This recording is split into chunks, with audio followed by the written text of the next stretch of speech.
"They're mine," said the millionaire to the poor girl who found triplets in a park. If this story interested you, subscribe to our channel and tell us which city you're watching from. Let's begin. On a cold, rainy morning in the heart of London, Emma Thompson, a girl of just 7 years old, walked alone along the edges of Hyde Park, clutching against her chest a basket of wilted flowers she had managed to collect throughout the week. Her torn sneakers soaked with each step in the puddles, but she no longer cared. The city's cold was the least of her problems for someone who had learned to survive abandonment, hunger, and the indifference of a metropolis that barely noticed her existence. It was just another ordinary day, or so it seemed. Emma, with her curly hair barely held by a worn elastic band, knew every corner of the park better than the staff themselves. She had been living on the streets for 6 months, since her grandmother, Mrs. Wilson, had to be taken to the hospital and never returned. The neighbours of the council flat where they lived in East London tried to help her for a few weeks, but soon the girl noticed the concerned looks turning into annoyance. That's when she decided to leave, carrying only a backpack with a few clothes, a faded photo of her grandmother, and the inexplicable strength that only children like her possess. As she turned down a less crowded path in the park, her attentive gaze was drawn to an elegant basket, made of woven wicker, partially hidden under a wooden bench. The cream-colored blanket covering it seemed too expensive to be there, exposed to the rain. Emma, instinctively wary, approached slowly. The heavy silence of the place was only broken by the sound of water falling from the trees and the occasional muffled song of a lost bird. Maybe it's food someone forgot, she thought, feeling her stomach twist with hunger. When she lifted a corner of the blanket, what she saw made her heart jump. 3 identical little faces, fair skin, closed eyes, and trembling lips. Triplets, babies too small to be alone, abandoned in the cold. For a moment, Emma waited for someone to appear, perhaps the mother, perhaps a park employee. But time passed and no one came. There was a crumpled note attached between the blankets, written in letters she could barely understand. She only recognized 3 words: safe, love, and what appeared to be never. Not knowing what to do, she made a decision. She would not leave those children alone there. She wrapped the basket with her own rags and, with effort, carried the babies to the abandoned warehouse where she had been sleeping for months. "You'll be all right, I promise," she whispered as she walked through the less busy streets of Kensington, being careful not to attract attention. "My grandmother always said that God puts angels in people's paths. Maybe you are my angels or I am your angel." The warehouse was at the back of an abandoned commercial building. To get there, one had to cross a vacant lot and climb a rusty fire escape. Emma had created a small shelter among cardboard boxes, tarps found in the trash, and some blankets donated by a nun from the nearby church. It wasn't much, but it kept the wind and rain away. At that moment, it seemed the safest place in the world for the 3 babies. As she settled the children in the best corner of her small shelter, Emma felt a mixture of fear and responsibility. What would she do with 3 babies? How would she feed them when she could barely get food for herself? But there was something in the look of those children that wouldn't let her abandon them. In the days that followed, Emma faced challenges that no adult would handle with ease. Using coins she earned selling flowers or collecting recyclable trash, she bought the cheapest formula and some bottles. At the corner store, the owner, a lady named Mrs. Davies, found the girl's request strange but held back on questions. Emma said the items were for her sick mother. "Does your mother need anything else, little one?" asked Mrs. Davies during one of her visits, noticing the deep circles under the girl's eyes. "No, ma'am. Just this," answered Emma, hurrying to leave before the questions deepened. At night, lying on the cold floor, she fed all 3 with the care of someone who already knew what it was to go hungry, and baptized each one, Matthew, Ben, and Richard. Each baby was developing different traits. Matthew would cry first and louder, Ben was calm, almost observant, and Richard would grip her fingers with a strength that seemed to beg her never to leave him. "You must be about 3 months old, right?" murmured Emma, trying to decipher the children's age. "It's good that you're small, so the milk I can buy is enough for everyone." Mrs. Davies began to set aside some leftover bread and fruits when Emma appeared. The girl accepted with gratitude, mentally dividing what would be her food and what she would sell to buy milk for the babies. "You know, Emma, there's a health center nearby. If your mother is so ill, perhaps you should take her there. suggested Mrs. Davies one afternoon, as she wrapped some bananas that were too ripe to be sold. My mother? She's afraid of hospitals, Emma improvised, feeling her heart race with the lie. But she's getting better, I think. The situation became complicated when Ben developed a fever. His weak moans during the night alarmed Emma.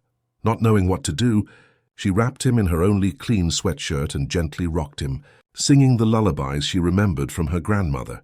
Please get better. Ben, I don't know what to do if you get really sick. It was Mrs. Parker, a lady who lived in a small flat near the warehouse, who came to her rescue. She often left bread and milk near where she knew Emma hid, without ever forcing a conversation or asking uncomfortable questions. When she heard the persistent crying for 3 nights in a row, she decided to investigate. "Girl, what are you doing here?" asked Mrs. Parker upon finding Emma in the warehouse, surrounded by the 3 babies. Emma froze, protectively hugging Ben against her chest. "They needed help. I couldn't leave them in the park," she explained, the words tumbling out. "Are you going to call the police?" Mrs. Parker observed the scene. A child caring for 3 babies, in a place without running water, without electricity, without the minimum necessary hygiene. But she also saw the love and dedication in that girl's eyes. "I'm not going to call anyone for now," she replied, approaching slowly. "But that baby needs a doctor. He has a high fever. I can't take him to a hospital. They'll ask who I am. They'll take them away," Emma argued, tears beginning to stream down her dirty face. "I know someone who can help without asking questions," Mrs. Parker said after a moment of reflection. "A retired doctor who lives in my building, Dr. Thompson. He treats people who can't go to the hospital, you know? People without documents, without money." Reluctantly, Emma allowed Mrs. Parker to take Ben to be examined by Dr. Thompson, on the condition that she would go too and could return with the baby on the same day. Dr. Thompson was a gentleman with white hair and gentle hands, who had worked for decades at St. Thomas's Hospital before retiring. His small makeshift office in the living room of his flat was a refuge for many immigrants and people in vulnerable situations in the neighborhood. "It's a simple infection," he diagnosed after examining Ben, "probably caused by dampness and cold.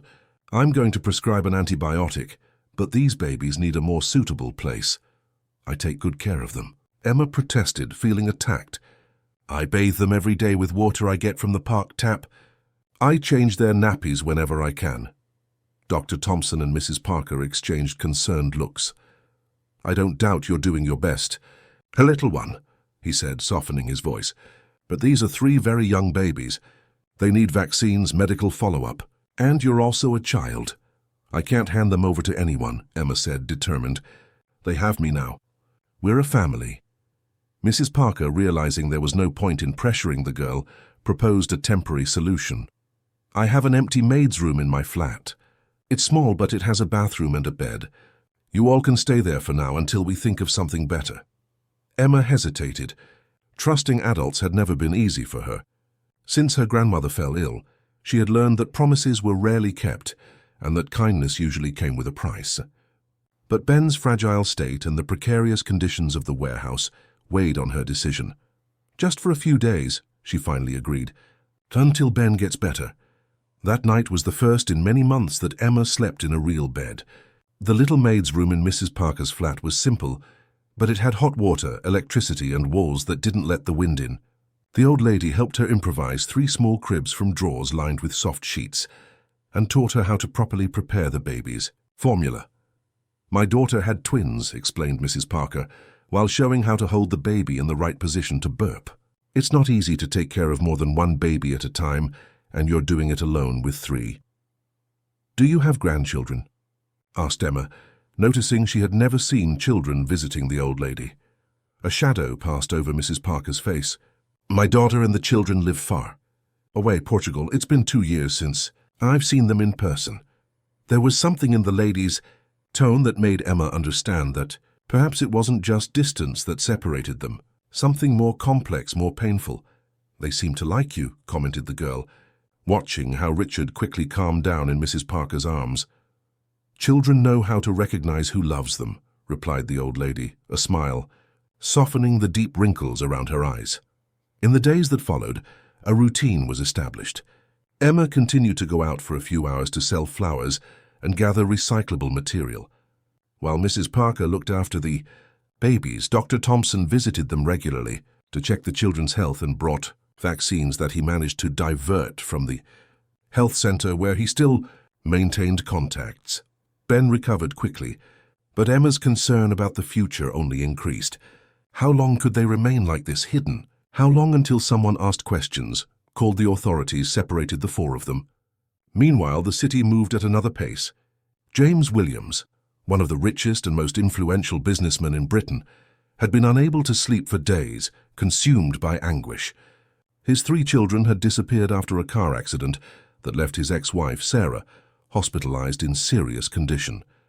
The vehicle was found partially destroyed on the edges of the M1 motorway, but with no sign of the children. The police were investigating, but without progress. The silence of the supposed kidnappers was what tormented James the most. No ransom demand, no concrete clue, only absence. Desperate, he offered a millionaire reward, publicized on all channels and social networks. $1 million for any information that led to his children.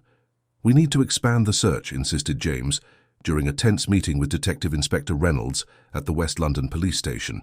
"My children can't simply have vanished." "We're doing everything possible, Mr. Williams," replied the inspector, rubbing his tired eyes. "All patrol cars have the children's photos. We're monitoring hospitals, shelters, bus terminals." "It's not enough." James hit the table, making the coffee cup tremble.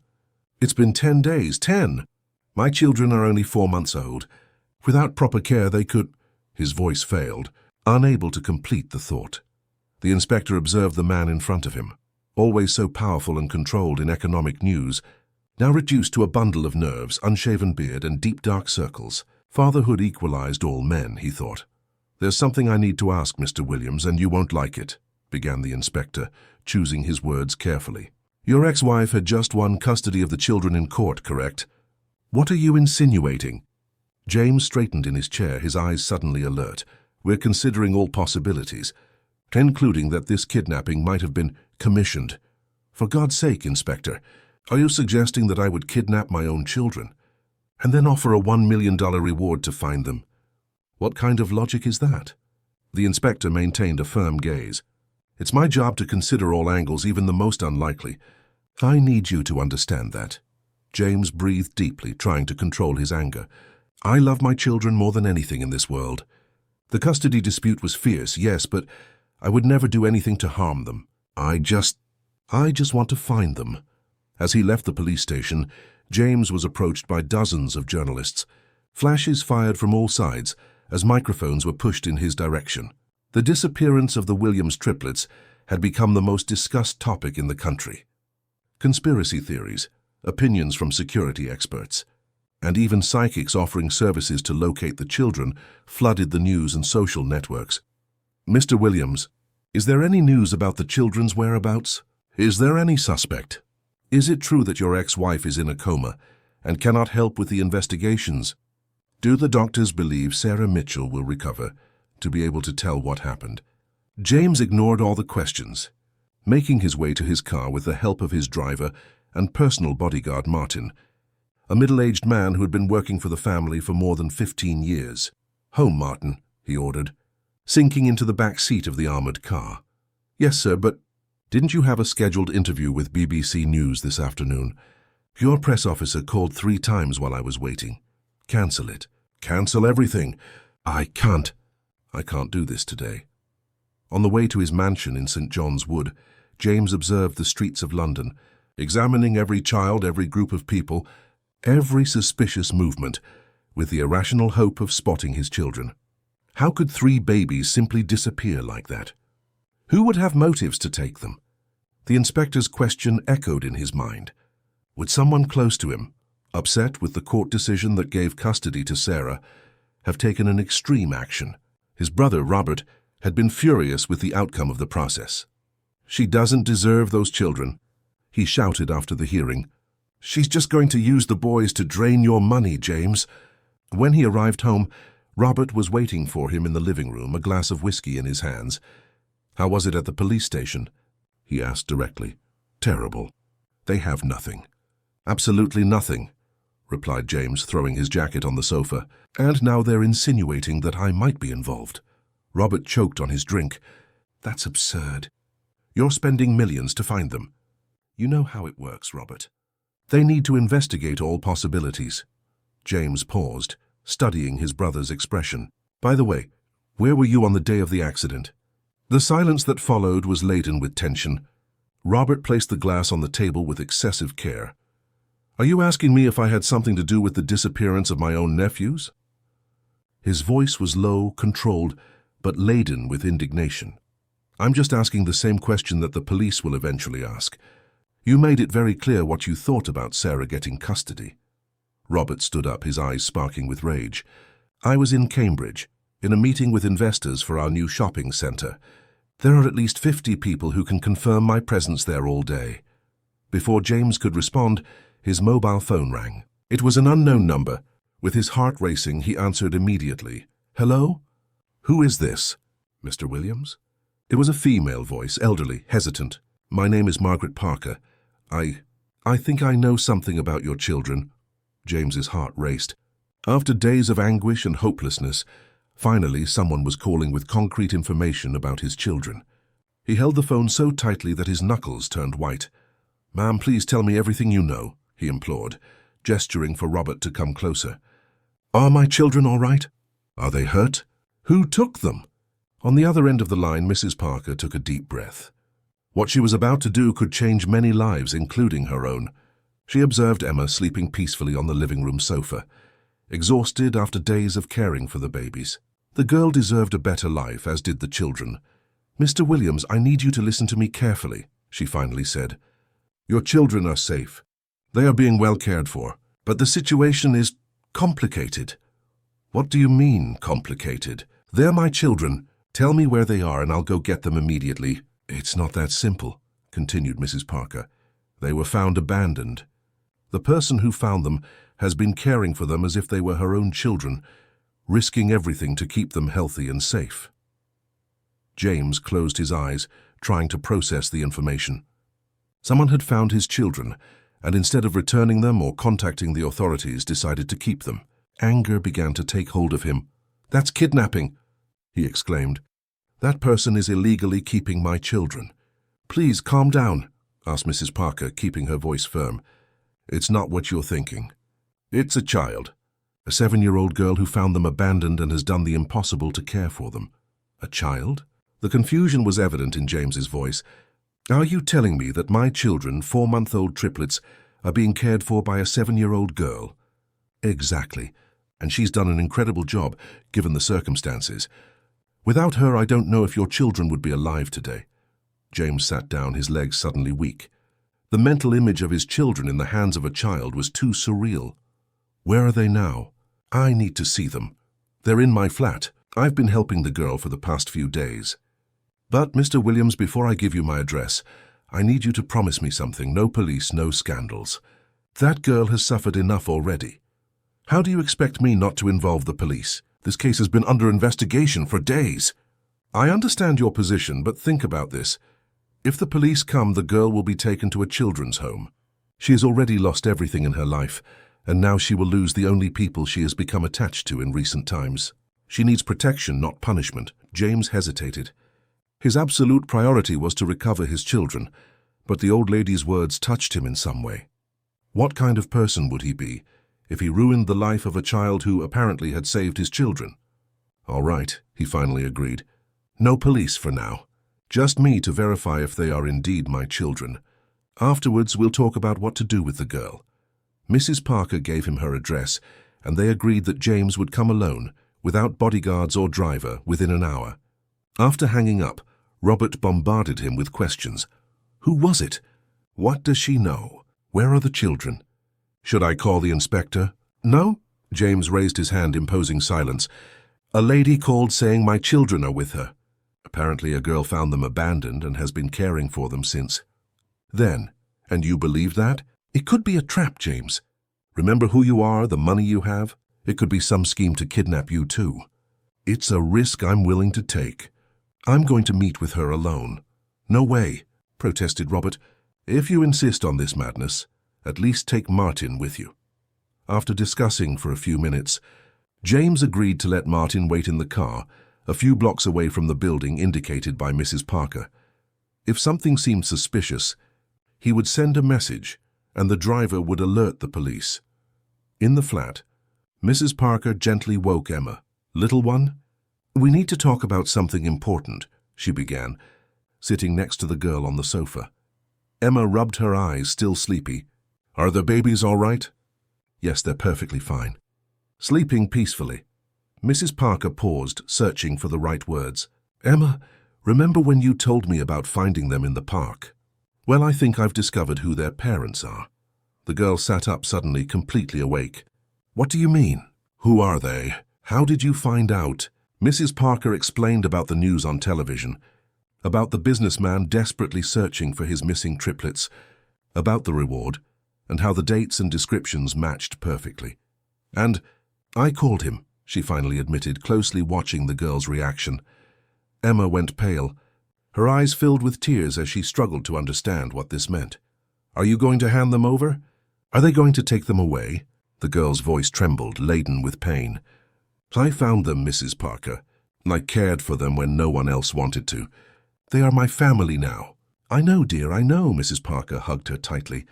"But think, they have a father who loves them, who is suffering without knowing where they are. It's not fair to keep them separated. And what about me? What will become of me?" sobbed Emma. "Will they send me to a children's home? Will they separate me from them?" "Not if I can prevent it," promised Mrs. Parker. "The children's father is coming here now to see them. We'll talk to him, explain everything. He seems to be a good man. I'm sure he'll understand how special you are and what you've done for his children." Emma didn't seem convinced. In her 7 years of life, adults had rarely kept their promises. Why would it be different now? Even so, she helped Mrs. Parker arrange the little room where the babies slept, changed into a less worn dress that the old lady had given her, and combed her rebellious hair as best she could. If she was going to meet the baby's father, at least she would look presentable. At 7 p.m. sharp, the doorbell of the flat rang. Emma felt her stomach churn. She hid behind the room door, watching through the crack as Mrs. Parker walked to the entrance. James Williams was taller and more imposing than he appeared on television. He wore a dark suit which, despite being wrinkled, evidenced his social position. His face was marked by tiredness, but his eyes, the same eyes as the baby's, Emma noticed, shone with expectation. "Good evening, Mr. Williams," Mrs. Parker greeted him, extending her hand. "Thank you for coming alone as we agreed." James could barely disguise his anxiety. "Where are my children?" he asked, ignoring the formalities. "This way." Mrs. Parker guided him through the small flat to the room where the babies slept in their improvised drawer cribs.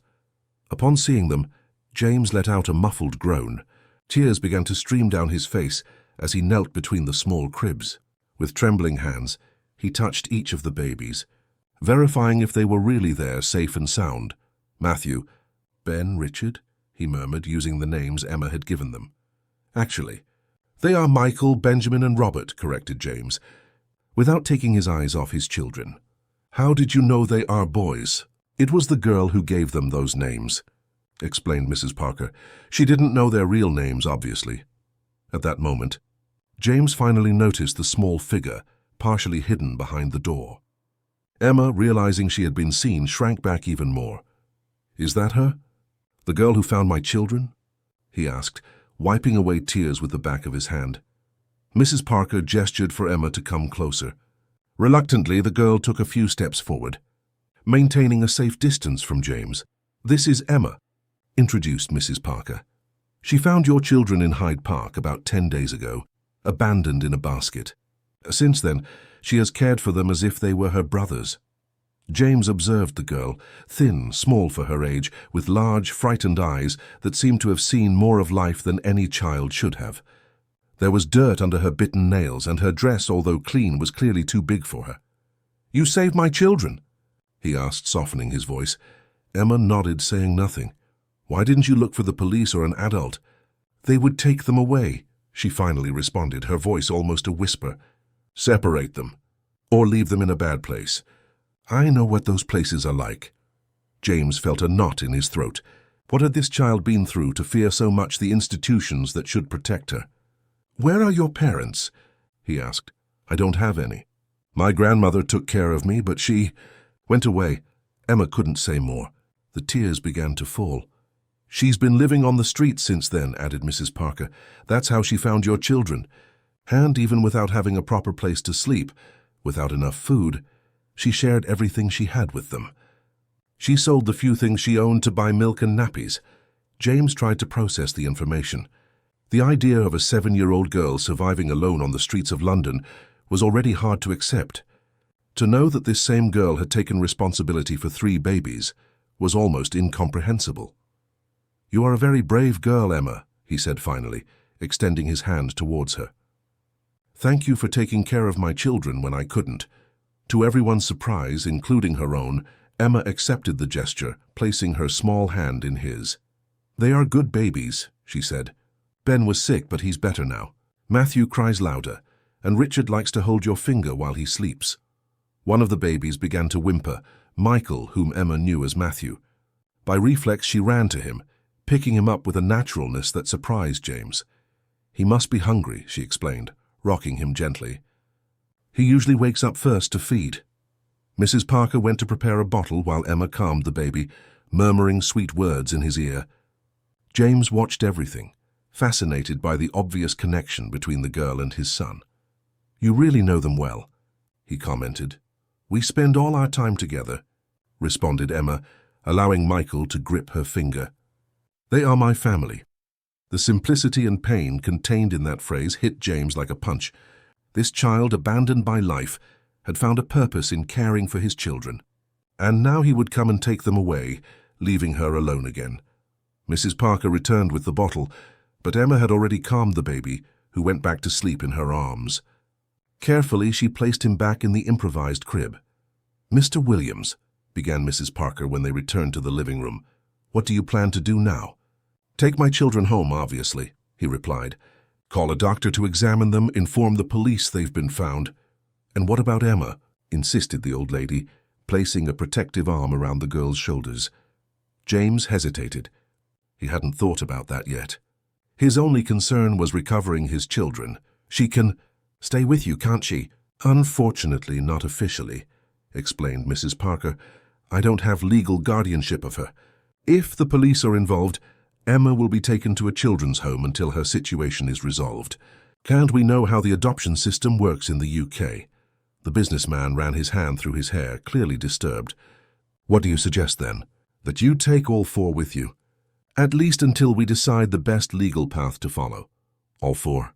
Are you suggesting I take an unknown child to my home?" "A child who saved the lives of your children," reminded Mrs. Parker. "A child who has no one in the world apart from these babies. Separating them now would be cruel for everyone." James looked at Emma, who kept her gaze fixed on the floor, obviously trying to prepare herself for another loss in her young life. "What if," he began, an idea forming in his mind. "What if I hired her as a nanny for my children? She has already proven capable of caring for them, knows their routines, their likes. It would be a smoother transition for everyone." Emma's eyes widened.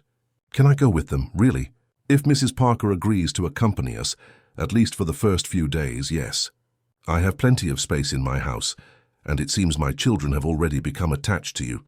"I would go anyway," affirmed Mrs. Parker without hesitation. "I wouldn't leave this girl alone in an unfamiliar environment, no matter how luxurious it might be." The relief on Emma's face was so evident that James felt a pang in his chest. How could a child carry so much fear and insecurity? The arrangements were made quickly. James called Martin, instructing him to bring the car closer. Mrs. Parker improvised a small suitcase with Emma's few clothes and set aside the essential items for the babies. Within an hour, they were all on their way to the Williams mansion in St. John's Wood. During the journey, Emma remained silent, watching the city pass by the window of the luxury car.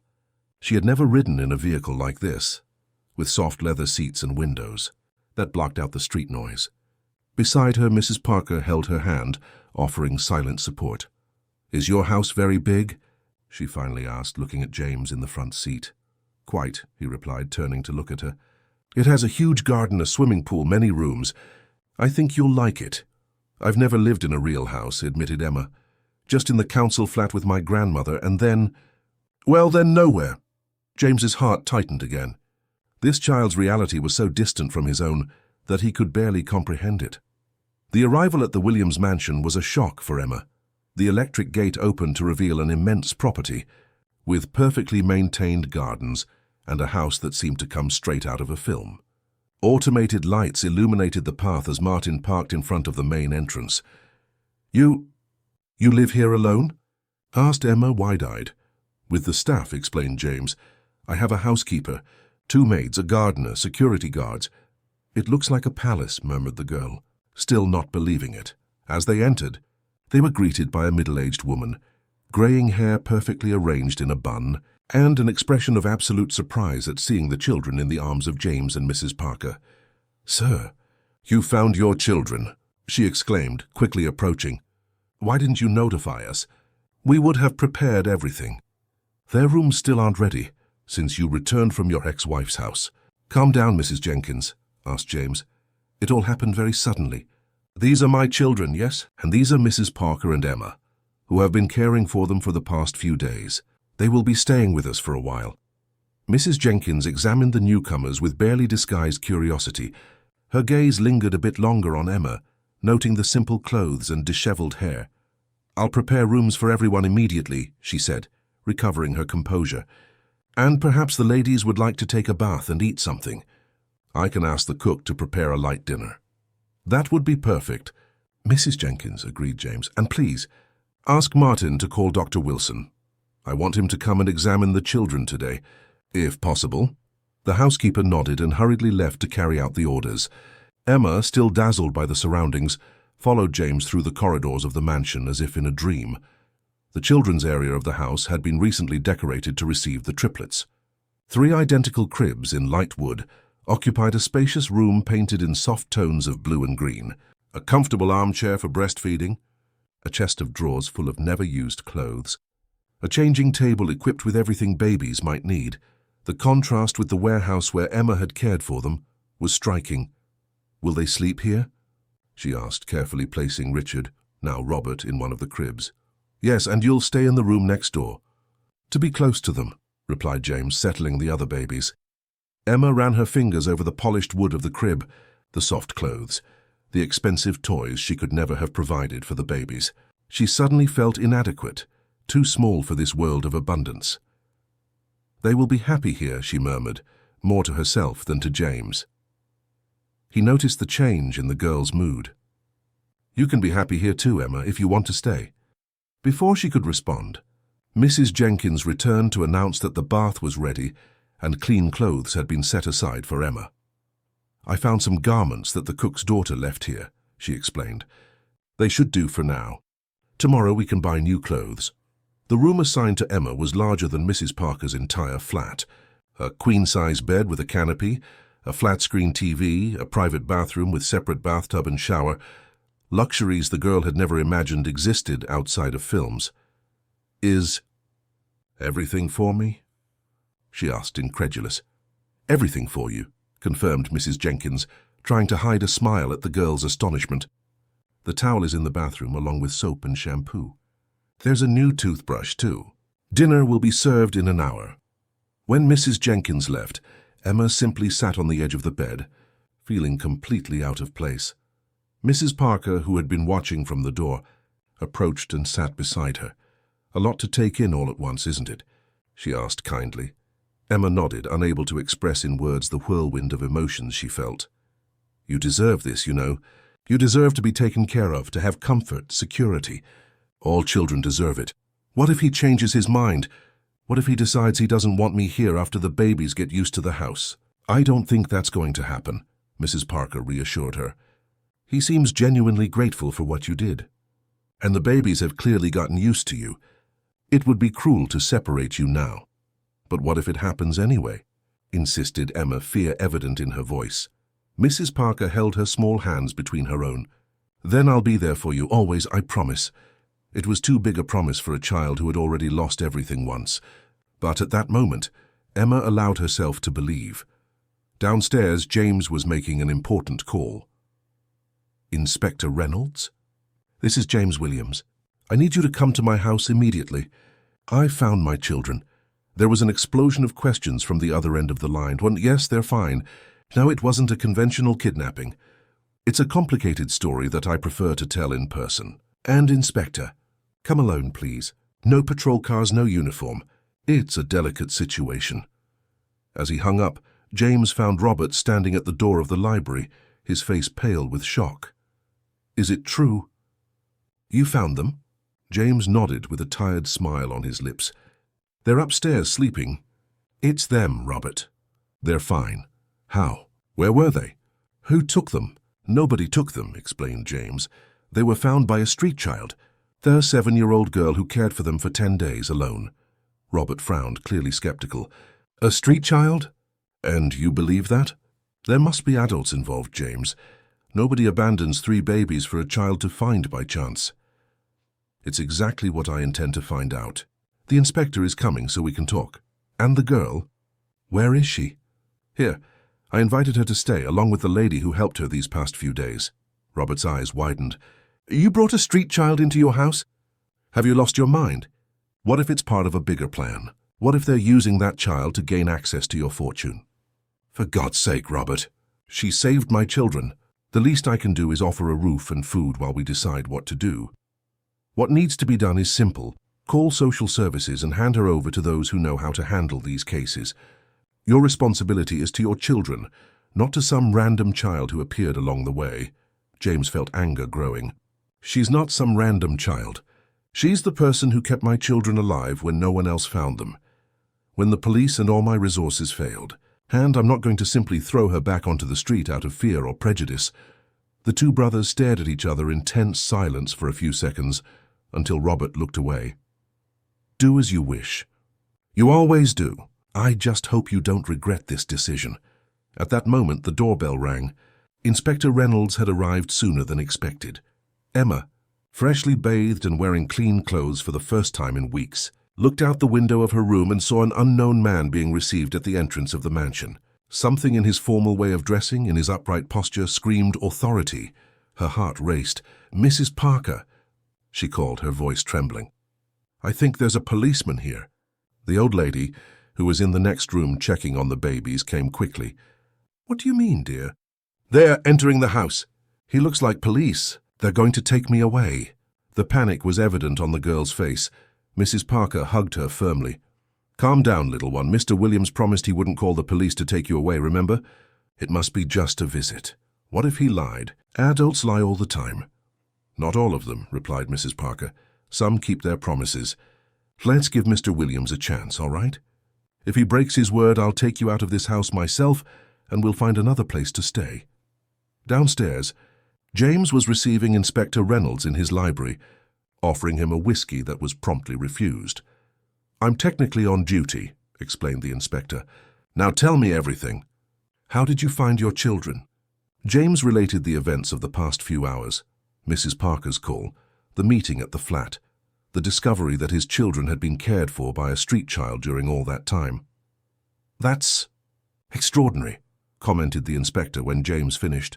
And you say the girl found them abandoned in a basket in Hyde Park? Exactly. On a bench near the south entrance, apparently. And what about the note she mentioned? The one with the words safe, love, and never? James frowned. I didn't ask about that. I think she still has it. Why? Because it might be our only clue about who really abandoned your children there, explained the inspector.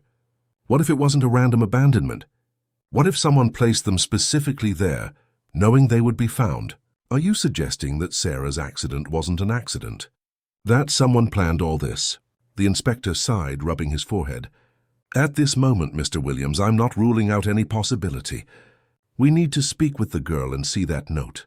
She just calmed down after everything she's been through. Can't it wait until tomorrow? Darcy, I'm afraid not. The longer time passes, the colder the trails become.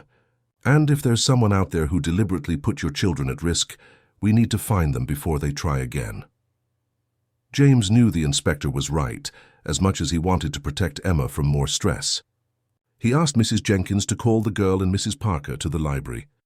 When Emma entered, holding Mrs. Parker's hand, she was visibly nervous. She wore a pink t-shirt several sizes too big, and jeans folded several times at the legs and waist. Her hair was still damp from the bath, falling in misaligned curls around her face.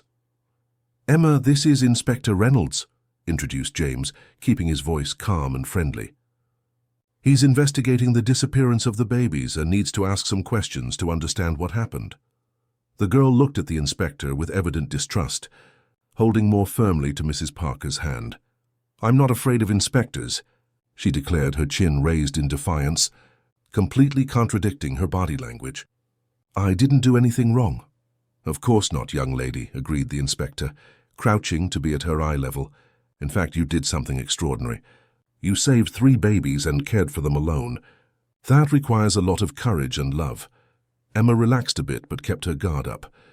"Can you tell me exactly how you found the babies? Every detail you remember?" Slowly, Emma began to narrate that morning in the park, how she noticed the basket under the bench, how she waited to see if someone would come to get it, how she decided to take the babies to her shelter when she realized they were abandoned.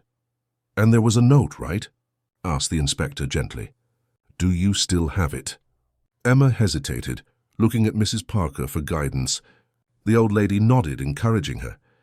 "It's here," she finally said, taking out a folded and crumpled paper from the pocket of her jeans. "I've kept it with me since that day." The inspector took the note carefully, using a handkerchief to avoid contaminating possible fingerprints. He unfolded it slowly, revealing a hurried and trembling handwriting. "Whoever finds my children, please keep them safe. They deserve love that I can never give them again. Someone wants to harm us. Don't trust anyone in the family." James paled as he read the words over the inspector's shoulder. This is Sarah's handwriting," he murmured, immediately recognizing his ex-wife's penmanship. "But this doesn't make sense. Why would she abandon our children in a park? Why wouldn't she call me, the police, anyone?" "That because she was being pursued," concluded the inspector gravely. "And she didn't trust anyone close to you. The question is, who did she fear? Who wanted to harm her and the children?" All eyes turned to Robert, who had silently entered the library during the conversation. James's brother seemed petrified, staring fixedly at the note with an indecipherable expression. "What are you looking at?" he challenged when he perceived the scrutiny. "You're not going to believe that I would have something to do with this, are you? Your own brother." Before James could respond, Robert turned his back and left the room with large strides. In the tense silence that followed, they heard the sound of a car being hastily started and tires screeching on the gravel of the driveway. Inspector Reynolds immediately took out his mobile phone. "Central, this is Inspector Reynolds. I need a patrol car to intercept a black Bentley license plate." He looked at James, who quickly provided his brother's car plate number. "Suspect possibly involved in the case of the Williams triplets. Approach with caution. The individual may be armed." As he hung up, he looked at James seriously. "Mr. Williams, I'm afraid your brother has just become the main suspect in our investigation. His reaction to the note was practically a confession." James sank into an armchair, stunned. "Robert, my own brother? That's crazy! Why would he do something like this? Money? Power? Revenge?" suggested the inspector. "You yourself said he was furious with the court's decision to give custody to your ex-wife. Perhaps he wanted to eliminate Sarah and recover the children to keep them under his control, or the control of the family." While the adults discussed, Emma watched everything with attentive eyes. She had learned to read people on the streets, to identify dangers, to sense when something wasn't right. And from the moment she saw Robert Williams, something about him had made her uncomfortable. "He's not a good person," she suddenly said, interrupting the conversation. Everyone turned to her, surprised. "He looks at people as if they were things, not people, as if they didn't matter. I saw a lot of people like that on the streets." The inspector smiled slightly. "You know, young lady, many police officers could learn from your observation skills. And I agree with your assessment. What happens now?" asked James, still trying to process his brother's possible betrayal. "We'll locate your brother and bring him in for questioning. Meanwhile, I suggest you reinforce the security of the house. If Robert is really involved, he might try something desperate when he realizes he's cornered." After the inspector left, James remained in the library, staring into space, lost in thoughts. Emma, not knowing exactly what to do, approached timidly. "The babies are going to wake up soon to feed," she said, bringing him back to reality. "Do you want me to show you how they like to be held?" James looked up, returning to reality as if emerging from deep waters. There she was, that small creature who had saved his children and who now, even amid all the confusion and danger, remained focused on what really mattered, the welfare of the babies. "Yes," he responded, standing up. "Show me everything you've learned about them." As they went upstairs, James observed the girl, so small, so fragile, but with an inner strength that many adults would never develop. How had she managed to survive alone for so long? How had she maintained her kindness intact in a world that had clearly mistreated her? In the baby's room, Mrs. Parker was already preparing bottles. Emma naturally took charge, showing James how Michael liked to be rocked with gentle movements back and forth, how Benjamin preferred to be more upright while feeding, how Robert always needed more time to burp. "You're an expert," commented James, admiring the girl's skill in handling the babies. "I had to learn quickly," responded Emma, shrugging her shoulders. They couldn't wait. After being fed and changed, the babies went back to sleep. Mrs. Jenkins had arranged a baby monitor in Emma's room so she could hear them during the night. "Now you should rest too," said Mrs. Parker, noticing the deep circles under the girl's eyes. "It's been quite a day, hasn't it?" Emma nodded, suddenly conscious of her tiredness, but there was still a question that bothered her. "Mr. Williams," she began hesitantly, "what's going to happen to me now? After they catch your brother and everything is fine with the babies?" James didn't have a prepared answer. Everything had happened so quickly that he hadn't had time to think about the future beyond the next few hours. "I don't know exactly," he admitted, "but I promise I won't simply send you away. You saved my children, Emma. That creates a bond between us." It wasn't a complete answer, but it was enough to momentarily calm the girl's fears. Exhausted by the emotional roller coaster of the day, Emma fell asleep as soon as her head touched the soft pillow, the first real pillow she had used in months. Meanwhile, downstairs, James was receiving a call from Inspector Reynolds. "We lost your brother," informed the policeman without preamble. He abandoned the car at a shopping center in Chelsea and disappeared. "We're checking the security cameras, but so far nothing. Could he have accomplices? Someone who might be helping him hide?" "It's possible. You know his contacts better than anyone. Any idea where he might go?" James thought for a few moments. "Robert has an apartment on the coast in Brighton and a country house in Kent, but those would be too obvious. We'll check anyway. Meanwhile, reinforce the security of your house. If he was willing to harm your ex-wife and your children before, now that he feels cornered, he might be even more dangerous." After hanging up, James summoned Martin and the other security guards for an emergency meeting. He increased the number of men on duty, installed more cameras around the property, and established a password for entry and exit of any person. "No one enters without my express authorization," he ordered. "Especially my brother." The night passed quietly, but James barely managed to sleep. The day's revelations echoed in his mind like a recurring nightmare. Robert, his own brother, had tried to— what exactly? Kill Sarah and the babies. Kidnap the triplets. Why? The dispute over the family inheritance wasn't significant enough to motivate such a horrendous crime. At 4 a.m, giving up on sleep, James went to his children's room. He was surprised to find Emma there, sitting in an armchair between the cribs, asleep in an uncomfortable position. Even in sleep, one of her hands touched the railing of Benjamin's crib, as if she needed to maintain physical contact to make sure he was all right. The businessman felt a knot in his throat.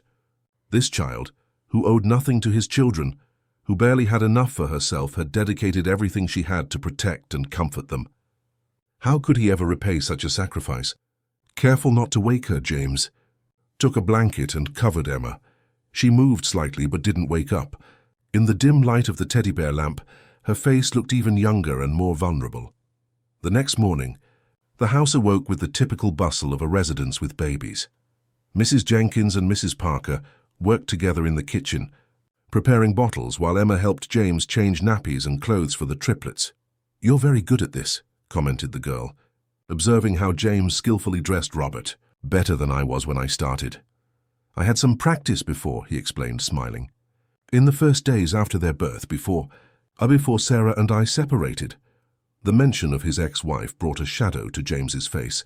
Sarah was still hospitalized in serious condition. The doctors weren't sure if she would fully recover from the accident, or if it should be called that, considering the new discoveries. Breakfast was served on the back terrace, overlooking the lush garden. Emma ate with appetite but good manners, surprising Mrs. Jenkins, who had expected more wild behaviors from a child raised on the streets. "My grandmother taught me to eat properly," she explained, when she noticed the housekeeper's look. "She said that being poor is no excuse for not having good manners." "Your grandmother was a wise woman," commented Mrs. Jenkins, serving more orange juice to the girl. The morning was proceeding peacefully when the phone rang. It was Inspector Reynolds again. "We found Robert," he announced. Or rather, he turned himself in. "He's here at the police station now, wanting to speak with you before making any official statement." "Has he confessed?" "Not exactly. He says there's more to this story than it appears, and that he'll only talk in your presence." James hesitated. Part of him wanted to confront his brother, demand explanations face to face. Another part feared what he might discover. "I'll be there in half an hour," he finally decided. After hanging up, he explained the situation to Mrs. Parker and Emma. "I need to go to the police station. Robert is there and wants to talk to me." "I'll go with you," Emma immediately declared. "No way," responded James. "It's too dangerous. You stay here with Mrs. Parker and Mrs. Jenkins, where you'll be safe." But he could be lying. It could be a trap. "Adults lie all the time," insisted the girl, her face contorted with worry. James knelt to be at her eye level. "Emma, I know you're worried, and I thank you for that. But I'll be at a police station, surrounded by police officers. Nothing is going to happen to me, and I need someone to look after my children while I'm gone. Someone I trust completely." The implicit compliment seemed to calm the girl a bit, but her expression remained apprehensive. "Do you promise you'll come back?"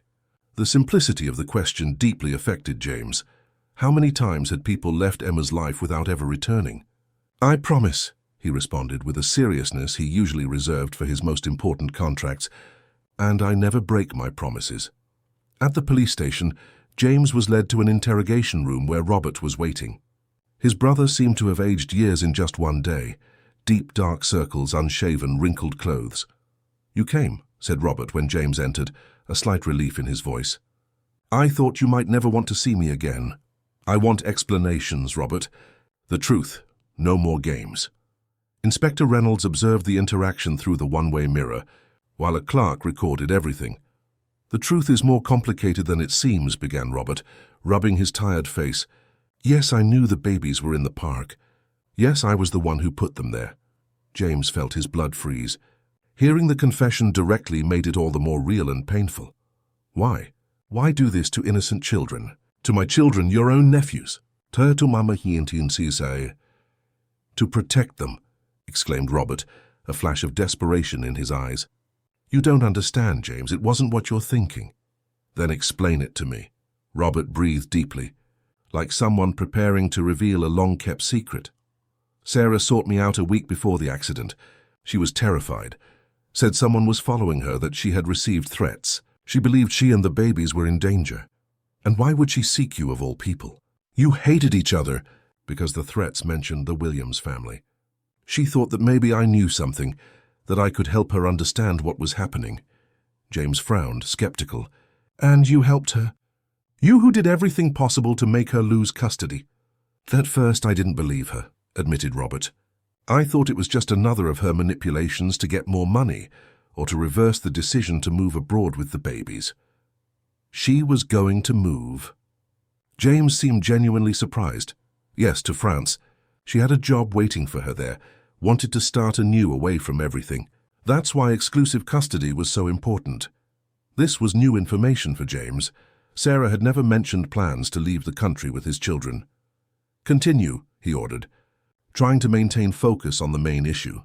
2 days later, I realized she was right. I found a man searching through my office. He fled before I could catch him, but left behind a phone. There were messages on it, James. Messages about eliminating Sarah and the babies, making it look like an accident. "And why didn't you go to the police immediately?" "Because one of the messages mentioned an accomplice within the police. We didn't know who to trust. That's when Sarah and I devised a plan. She would pretend to follow her normal routine while I prepared a safe place to hide them. James shook his head, still trying to process everything. That doesn't explain the accident, the abandonment of my children in a park. The accident wasn't part of the plan, explained Robert, his voice breaking. Sarah was on her way to the meeting point we had agreed upon when she realized she was being followed. She panicked, drove faster, lost control of the car. He swallowed hard. When I arrived there, the car had already crashed.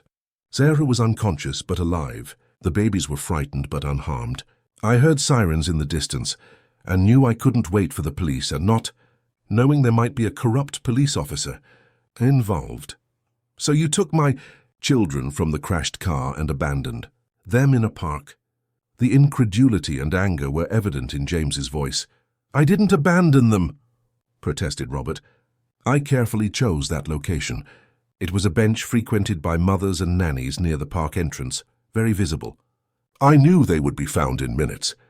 The plan was to call you anonymously a few hours later, tell you where they were. But when I returned, they had already disappeared. I searched for days, desperate, unable to tell anyone what had really happened. James stared at his brother, trying to detect any sign of deception in his story. If that's true, why did you flee yesterday when we saw the note? Because I realized you would never believe me. Sarah's note talked about not trusting anyone in the family. She was referring to possible spies, people bought by our enemy. But how to explain that when all the evidence pointed to me? I panicked. And who would this enemy be? Who would have motives to want to eliminate Sarah and my children? Robert hesitated, as if afraid to pronounce the name. Think, James. Who else would gain from the children's disappearance?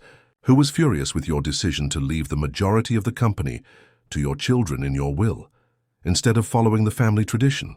A dark understanding began to form in James's mind. Our cousin Edward?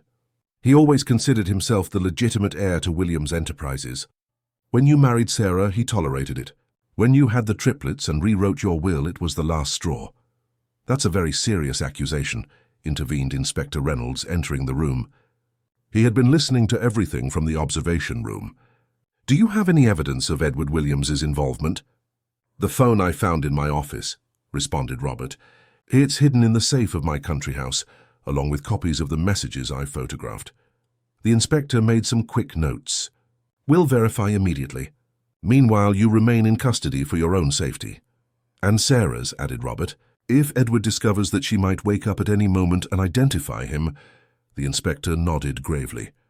I've already arranged for reinforced security at the hospital. No one approaches her without my express authorization. James left the police station with his mind in a whirlwind. Robert's story seemed absurd, something out of a suspense film, but it also explained many inconsistencies that had bothered him from the beginning. Upon arriving home, he was greeted by Emma, who had clearly been anxiously waiting for him in the entrance hall. You came back, she exclaimed, relief evident on her face. I promised I would, didn't I? He responded, smiling despite the weight in his heart. What happened? Did your brother confess? James reflected on how much he should share with the girl. He decided on the simplified truth. Yes and no. It's a complicated story. My brother says he was trying to protect the babies, not harm them. And it may be that he's telling the truth. How so? Sometimes, Emma, people do things that seem wrong but for the right reasons. Like you when you decided to take care of the babies instead of taking them to a hospital or an orphanage. The comparison seemed to make sense to the girl, who nodded thoughtfully. So he's not a bad person. I don't know yet, but I hope not. Inside the house, Mrs. Parker and Mrs. Jenkins were waiting for him in the living room, anxious for news. The babies are sleeping, informed Mrs. Jenkins. Dr. Wilson was here and examined them. They are perfectly healthy, just a bit below the ideal weight, but nothing that good feeding won't solve. James thanked them and shared with them the complete version of Robert's account. Both listened in silence without interrupting. Your cousin Edward, reflected Mrs. Parker when he finished, has he visited this house since the babies disappeared? I guess a few times. He came to show solidarity, offer help with the searches. And did he have access to the entire house? Does he know the routine, the entrances, the staff schedules? The old lady's question made James pale. Yes, of course. He's family, No one would ever suspect. At that moment the phone rang. It was Inspector Reynolds, his voice urgent. "Mr. Williams, we found the phone at the location indicated by your brother. The messages are real, and although they don't directly mention names, there are clear references to Edward. We're on our way to his residence now. Meanwhile, reinforce the security of your house. Edward knows the place and may try something desperate." Just as James hung up, the mansion's alarm system went off. Someone had cut the electric fence at the back of the property. "Mrs. Jenkins, lock all doors and windows," ordered James. "Martin, position the guards at all entrances. Mrs. Parker, take Emma and the babies to the panic room on the 3rd floor." Panic took over the house. Staff ran from one side to the other following orders, while Mrs. Parker guided Emma, who was carrying Michael, to the upper floor. James took Benjamin and Robert, following them hurriedly. The panic room was a small armored suite, originally designed as a security measure against kidnappings, something unfortunately common among wealthy families in Britain. It had provisions for several days, independent communication, monitors connected to the security cameras of the house, and an emergency exit that led to a secondary garage. "Stay here and lock the door," instructed James, placing the babies in an improvised crib. "Don't open for anyone except me or Inspector Reynolds. Aren't you going to stay?" asked Emma, clinging to the sleeve of his shirt. "I need to help protect the house. There are other staff members here who also need protection, but it's dangerous, and you promised you wouldn't go away." The anguish in the girl's eyes was palpable. James knelt to look at her directly. "I'm not going away, Emma. I'm protecting our family, and that includes you now." The statement seemed to surprise both Emma and James himself, but it was true. In just a few days, this little girl had become part of his family as much as his own children. "Take care of the babies for me, as you always have. You know that no one can calm them like you can."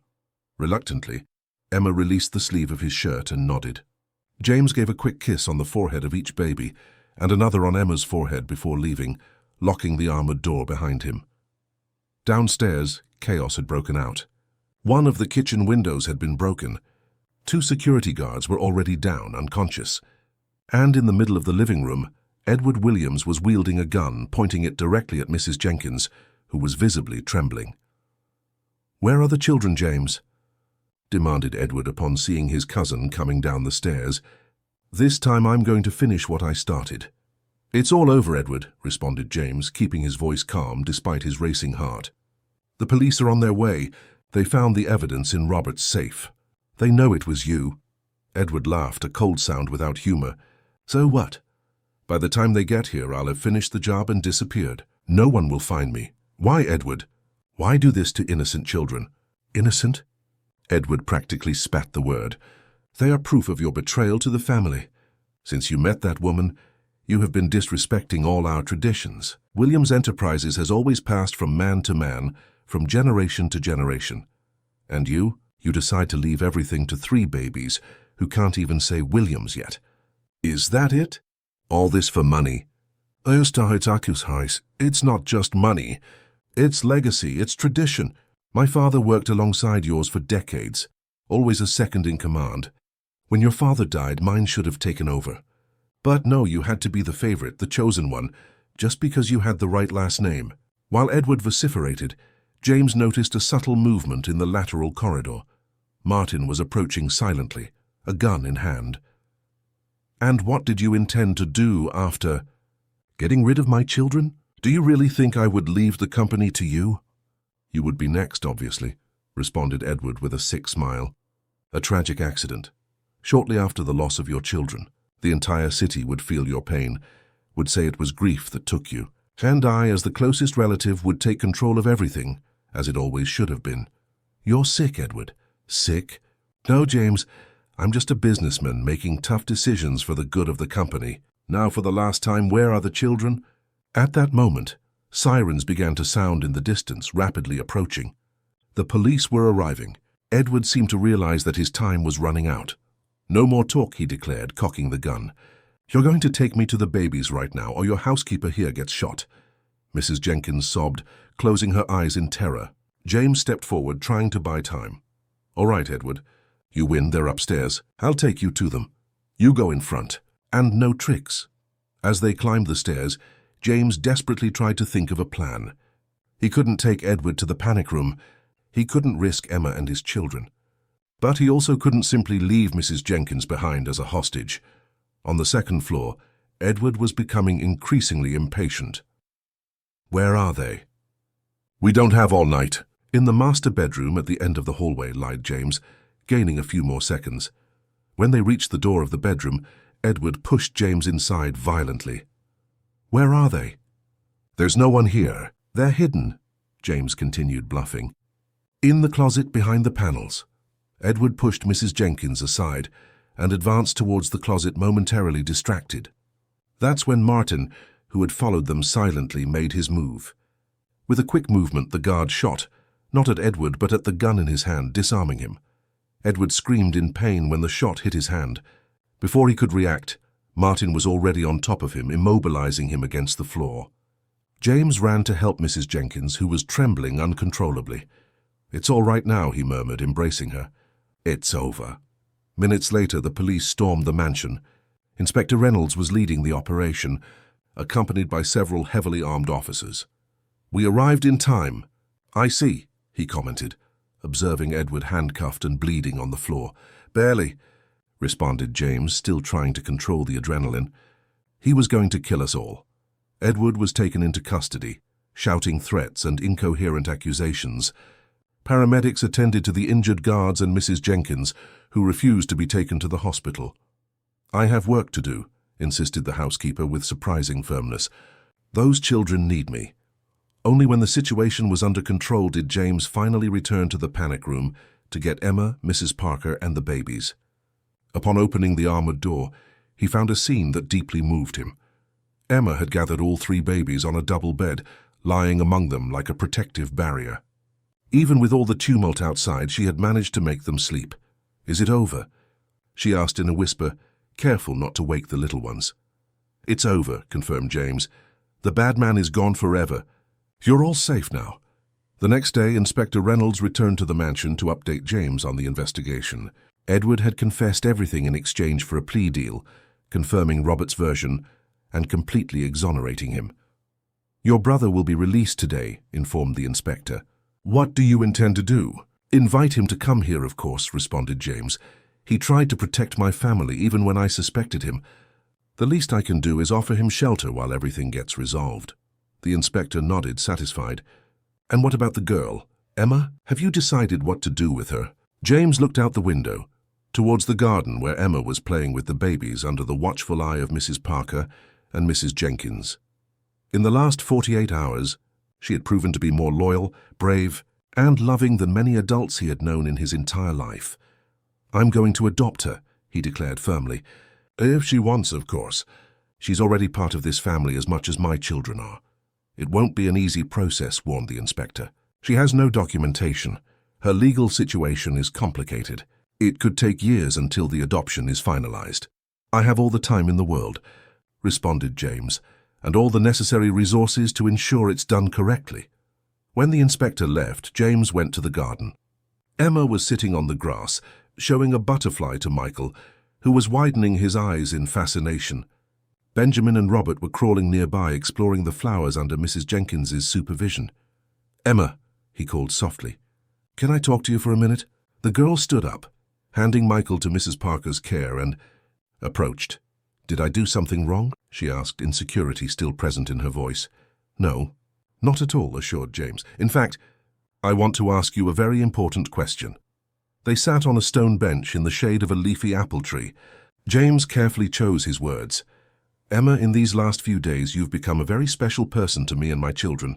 What you did for them, I'll never be able to thank you enough." The girl lowered her gaze, embarrassed by the compliment. "I just did what anyone would do." "No, Emma, you did what very few people would have the courage or kindness to do. And for that I want to make you a proposal." She raised her eyes, curious. "Would you like to stay here permanently? Not as a nanny or employee, but as part of the family, as my daughter."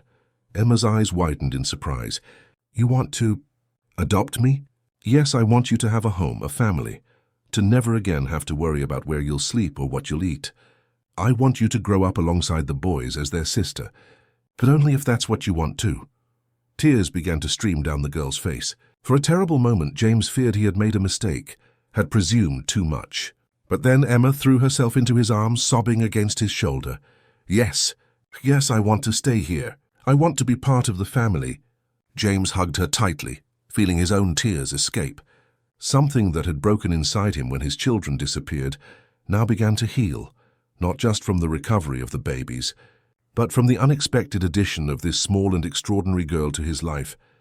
From across the garden, Mrs. Parker observed the scene with an emotional smile. Mrs. Jenkins approached, holding Benjamin in her arms. "Seems like we have another Williams in the family," commented the housekeeper. "The bravest of them all," responded Mrs. Parker, wiping away a discreet tear. That night, when all the babies were sleeping, Robert, freshly released from the police station, Mrs. Parker, Mrs. Jenkins, and Emma gathered in the living room. The atmosphere was one of contained celebration, everyone still processing the traumatic events of the past few days, but relieved to finally be safe. "So, when does the adoption process begin?" asked Robert, now visibly more relaxed after having his name cleared. "Tomorrow itself," responded James. "I've already called my lawyers. They say it will be complicated, but not impossible. Mainly considering the girl's lack of documents," added Mrs. Parker, "but I can help with that. I know people at the registry office in the neighborhood where she lived with her grandmother. Perhaps we can find her birth certificate." "And what about you, Mrs. Parker?" asked James. "Are you going back to your flat?" The old lady hesitated, looking at Emma, who was playing with the TV remote, fascinated by the technology. "Actually, I was thinking, if it's not an imposition, I would like to stay for a longer time, to help with the transition. Emma still needs to adapt to the new life, and the babies are used to me." "Mrs. Parker," interrupted James with a smile, "you are welcome to stay as long as you wish. In fact, I was hoping you would accept a permanent job here, as supervisor of the children's welfare. Mrs. Jenkins magnificently takes care of the house, but with 4 children now, we'll need all the help possible." The old lady's eyes shone with emotion. I don't know what to say. It would be an honor." "Then it's decided," concluded James, raising his glass in a toast. "To our new family." "To the family," everyone responded, including Emma, who had approached silently and was now smiling as never before. Later, when everyone had retired, James went to check on the babies one last time before sleeping. He found Emma sitting on the floor between the cribs, softly humming. "Can't sleep?" he asked, sitting next to her. "I'm afraid," she admitted in a whisper. "Of what?" "Edward is in jail. No one is going to hurt you now." "It's not that. I'm afraid of falling asleep and waking up back in the warehouse, of discovering that all this was just a dream." James felt his heart constrict. He took the small hand of the girl between his own. "It's not a dream, Emma. It's real. And tomorrow when you wake up, we'll all still be here. I promise." She looked at him with those large eyes, too wise for her age. "Can I sleep here tonight? Just one more night?" "Of course," he agreed without hesitation. "I'll get a mattress and blankets." "You don't need to," she replied, settling into the nursing armchair. "I've slept in much worse places. This armchair is like a cloud compared to the warehouse." James shook his head, determined. "No way. If you're going to sleep here, it should be comfortably." In minutes, he improvised a cozy bed on the floor, between the cribs. Emma lay down, sighing with contentment as she felt the softness of the pillows and blankets. "Good night, Dad," she murmured sleepily, the words escaping naturally from her lips. James froze, pure emotion overflowing in his chest. It was the first time she had called him that. "Good night, daughter," he responded, his voice breaking. "Sleep well."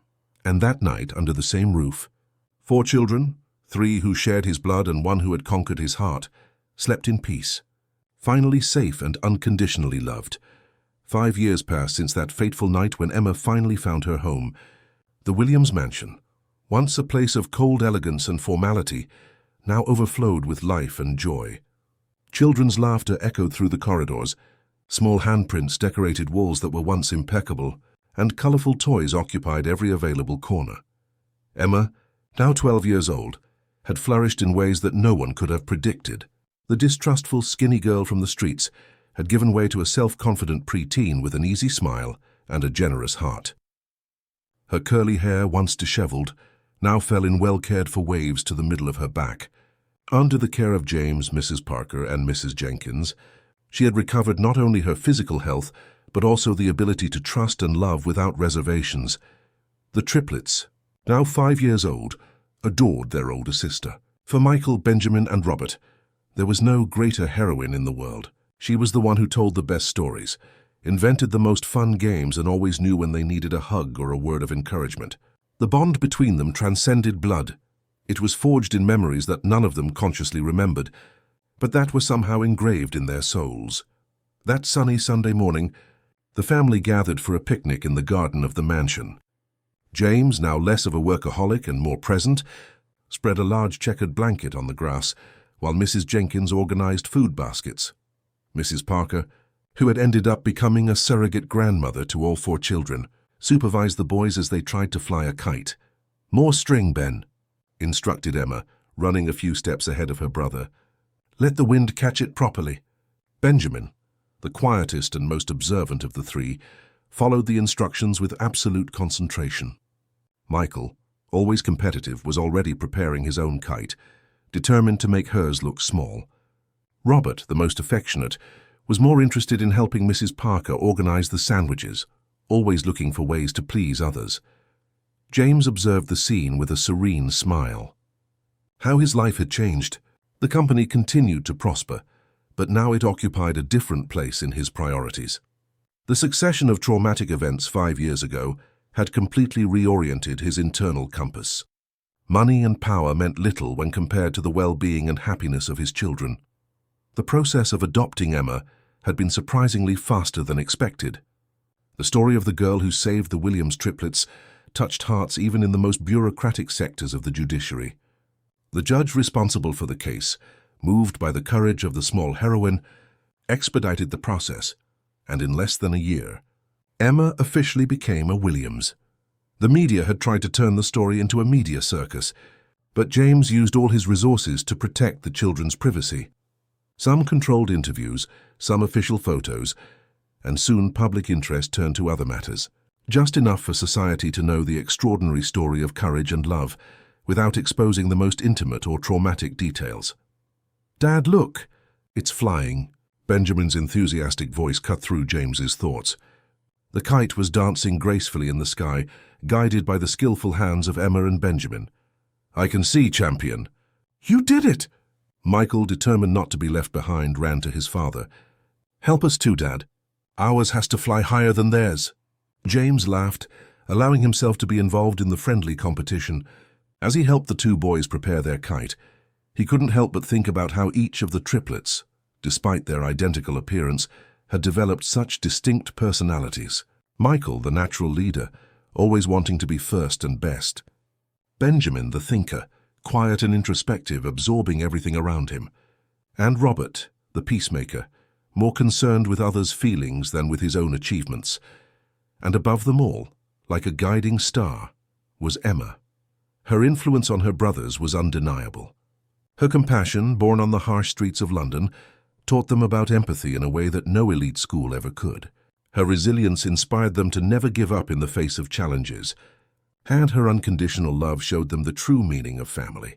"Snack time, children," announced Mrs. Jenkins, placing the last tray of fruits on the picnic blanket. Immediately, 3 pairs of identical legs ran towards the food, followed by Emma's taller figure, who was trying to maintain some order in the happy chaos that her brothers were. "Wash your hands first," she reminded them, taking the wet wipes that Mrs. Jenkins always prepared for occasions like this. With the patience of someone who had been doing this for years, she cleaned sweaty faces and hands before allowing them to attack the homemade sandwiches and cakes. James sat next to Mrs. Parker, who was observing the scene with eyes bright with satisfaction. "Look at her," murmured the old lady. "Who would have thought that that frightened girl would transform into this amazing young woman?" "There was always something special about her," responded James. "From the very first moment, she just needed a chance to shine." James's phone vibrated in his pocket. Normally he would ignore calls during family time, but the name on the display made him change his mind. "Excuse me," he said, moving a few steps away. "I need to take this." It was Dr. Wilson, the neurologist who had been attending to Sarah since the accident. 5 years later, She was still in a vegetative state in a specialized clinic. James visited her regularly, bringing photos of the children and telling her about their development, even without knowing if she could hear him. The doctors had been clear from the beginning. The chances of recovery were minimal, but he refused to give up completely. Dr. Wilson. Any news? The response from the other end of the line made James sit down abruptly on the grass. His expression shifted from surprise to shock, and then to something that mixed hope and apprehension. Are you sure? When did it happen? Yes, I'm coming there right now. Upon hanging up, he found 4 pairs of eyes fixed on him. Mrs. Parker, Mrs. Jenkins, and even Emma seemed to have perceived that something significant had happened. The triplets, fortunately, were too absorbed in their competition of who could fit the most grapes in their mouth at once. It's Sarah, he explained in a low voice to the women. She's woken up. The shock was visible on everyone's face. After 5 years, when even the most optimistic doctors had lost hope, Sarah Mitchell had awakened from her long sleep. Fully conscious? Asked Mrs. Parker, always practical. Apparently, yes. Dr. Wilson says she's disoriented, confused about how much time has passed, but cognitively intact. She asked about the children. Emma, who until then had maintained a neutral expression, couldn't hide the flash of fear that crossed her gaze. Sarah's return meant changes, and changes had rarely been positive in her life before the Williams. James immediately realized this. Nothing is going to change, Emma. You are my daughter as much as they are my sons. Understood? The girl nodded, but fear still lingered in her eyes. James knelt in front of her, holding her hands. I promise you, nothing and no one will ever separate our family. Are you going to tell the boys? She asked, looking at the triplets who were now rolling on the grass in a noisy game. Not yet. I want to see how Sarah is, understand the situation better. They were very young when everything happened. They don't remember her. I need to prepare the ground carefully. Emma nodded, understanding the delicacy of the situation. Over the last 5 years, the boys had grown up knowing they had a mother who was sleeping in a special hospital because she got hurt. But the concept was abstract to them. Sarah was more a character from stories than a real person in their lives. I'll take care of them while you're gone, offered Emma, automatically assuming the protective role that had become her second nature. James smiled, touched once more by his daughter's maturity. I know you will. You're in good hands, he added, looking at Mrs. Parker and Mrs. Jenkins. I shouldn't be long. During the journey to the specialized clinic where Sarah was hospitalized, James tried to organize his thoughts and emotions. He and Sarah had separated on bad terms after a bitter custody dispute. The court decision favoring her had been a hard blow to his pride at the time. But then came the accident. The disappearance of the babies, Edward's conspiracy, and everything changed. When he discovered that Sarah had tried to protect his children, for even trusting the man she most despised, Robert, his perspective on his ex-wife completely transformed. In the 5 years that followed, while visiting her inert body at the clinic, James often caught himself talking to her, asking forgiveness for not seeing the danger signs, for not being there when she needed him. Now she was awake, conscious, and he had no idea how this reunion would be. The Wellington Clinic was one of the best neurological rehabilitation centers in the country. Located in a wooded area on the outskirts of London, it offered cutting-edge treatment for cases like Sarah's. James parked his car in the reserved space he had maintained for 5 years and walked down the familiar corridor to room 307, where Sarah had spent more than 1,800 days. Dr. Wilson was waiting for him at the door, his normally serious face now illuminated by a contained smile. Mr. Williams, it's truly a medical miracle. In all my years of practice, I've never seen a recovery like this after so much time. She has some memory gaps, temporal confusion, and obviously will need intensive physiotherapy to recover mobility. But cognitively, it's as if she just took a long sleep. Does she remember the accident? What happened before? Thursday or partially? She remembers driving, realizing she was being followed, but after that everything is nebulous. The most important thing is that she remembers her children with crystal clarity. The first thing she asked about was them. James took a deep breath. Can I see her now?